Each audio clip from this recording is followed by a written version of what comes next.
Assalamualaikum warahmatullahi wabarakatuh. Nama saya Marini Astuti.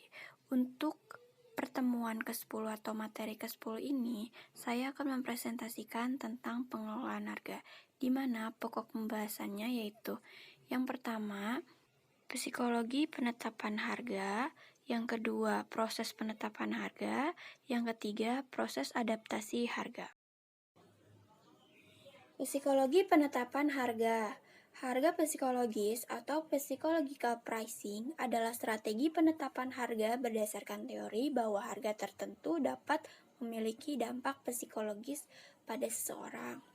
Jadi, harga psikologis ini diberlakukan dengan cara menetapkan harga ganjil pada produk, yang dimana membuat atau menimbulkan efek pada pembeli bahwa harga yang ditawarkan itu lebih murah. Nah, dikarenakan alam bawah sadar manusia memproses harga ganjil lebih murah daripada harga genap. Jadi, seseorang cenderung membulatkan angka ganjil tersebut ke digit yang lebih rendah dengan mengabaikan digit terakhir. Nah, jadi contohnya gini. Kita ingin menjual suatu produk nih dengan harga jual yang sudah ditentukan itu 10.000. Dengan memberlakukan psikologis harga, maka harga yang dicantumkan adalah 9.999, di mana pembeli akan memproses barang tersebut lebih murah dengan mengabaikan digit terakhir, padahal harga tersebut sebenarnya sama saja. Baik, selanjutnya adalah teori yang diperhatikan dalam menetapkan harga. Yang pertama, kerugian terasa lebih berarti daripada keuntungan. Konsumen cenderung menghindari kerugian dong yang pastinya.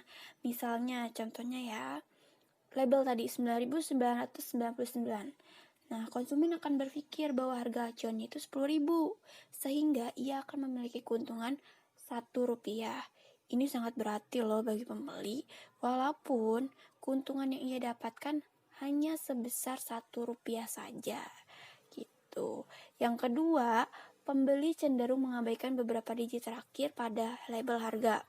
Nah, yang tadi label harganya 9.999. Nah, pembeli cenderung mengabaikan digit terakhir sehingga pembeli akan membulatkan angka tersebut menjadi 9.000. Yang ketiga, menetapkan diskon lain di samping penetapan harga psikologis. Nah, penggabungan dua elemen ini akan membuat pembeli berpikir bahwa ia akan mendapatkan banyak keuntungan dalam membeli produk tersebut. Nah, yang keempat, harga komparatif. Harga komparatif berfungsi sebagai harga acuan pembanding untuk satu merek produk yang akan dibeli. Oke, selanjutnya keuntungan penetapan harga psikologis. Pertama, membuat pembeli lebih tertarik untuk membeli dong pastinya. Yang kedua, label harga bisa dibandingkan, sehingga pembeli dapat memiliki banyak pilihan dalam keputusan belanjanya. Yang ketiga, bagi penjual akan lebih mudah menerapkan diskon saat menetapkan harga psikologis. Baik, selanjutnya strategi psikologi penetapan harga. Yang pertama, kurangi satu digit untuk angka paling kiri. Yang kedua, tampilkan harga dalam ukuran font kecil. Yang ketiga, sebutkan harga dalam ekuivalen harian.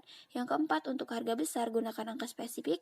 Dan yang kelima, tampilkan harga produk di saat yang tepat. 6. Untuk harga sebelum diskon, gunakan angka yang tidak bulat. Yang ketujuh, pamerkan harga barang jauh lebih mahal. Yang kedelapan, tambahkan kontras di harga diskon. Dan yang kesembilan, tekankan nilai yang melekat pada produk. Selanjutnya, proses penetapan harga. Penetapan harga adalah suatu proses yang dilakukan oleh perusahaan untuk memberikan nilai suatu produk atau jasa dengan mengkalkulasi terlebih dahulu segala macam biaya yang dikeluarkan untuk memperoleh keuntungan serta mempertimbangkan faktor-faktor yang dipengaruhi permintaan selain harga. Selanjutnya yaitu metode penetapan harga yang terdiri dari pertama, penetapan harga berdasarkan biaya. Metode ini menetapkan harga produk dengan memperhitungkan semua biaya produksi, operasional, dan biaya pemasaran serta tingkat laba yang diharapkan.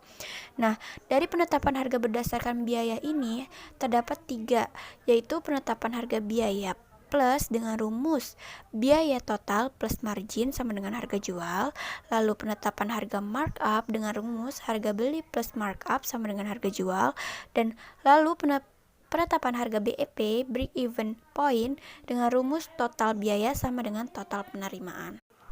Nah, yang kedua, penetapan harga berdasarkan harga pesaing atau kompetitor. Pada metode ini, penetapan harga produk ditentukan oleh faktor tradisi, saluran distribusi yang terstandarisasi, atau faktor-faktor lain yang dijadikan pegangan oleh pedagang.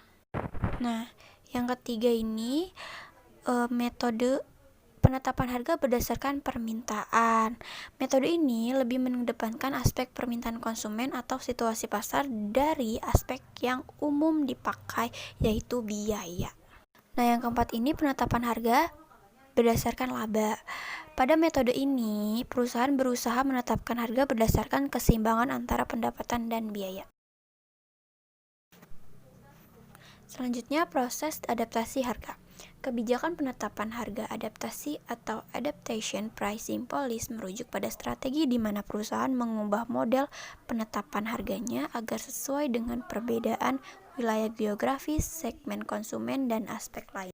Nah, selanjutnya strategi adaptasi harga. Yang pertama, penetapan harga geografis, yaitu melibatkan perusahaan dalam mengambil keputusan mengenai harga produk bagi konsumen yang berada di berbagai tempat di seluruh wilayah pemasaran. Yang kedua, diskon dan potongan harga adalah modifikasi harga dasar untuk menghargai tindakan pelanggan seperti bayaran awal, volume pembelian, dan pembelian di luar musim. Nah, yang ketiga, penetapan harga promosi. Contohnya seperti penetapan harga khusus, potongan tunai, harga dengan suku bunga yang rendah, dan lain-lain.